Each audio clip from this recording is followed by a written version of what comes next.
മലയാണ്മയുടെ പ്രിയപ്പെട്ട കൂട്ടുകാരെ, ഏവർക്കും സ്വാഗതം. ഇന്ന് നമ്മൾ പരിചയപ്പെടുന്നത് ശ്രീ വീരാൻകുട്ടിയുടെ സ്മാരകം എന്ന കവിതയാണ്. വീരാൻകുട്ടി കോഴിക്കോട് ജില്ലയിലെ നരയംകുളത്ത് ജനനം. മടപ്പള്ളി ഗവൺമെന്റ് കോളേജിൽ മലയാള വിഭാഗം മേധാവിയായിരുന്നു.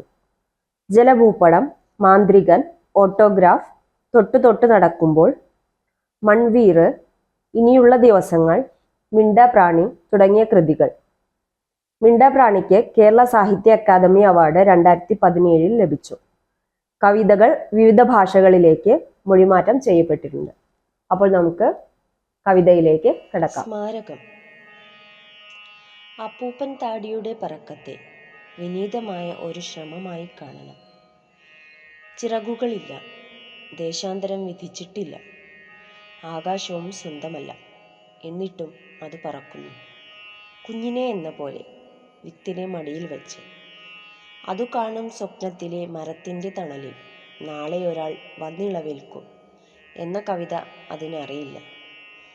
അറിവില്ലായ്മയുടെ ഭാരക്കുറവിൽ അത് പറക്കുന്നു.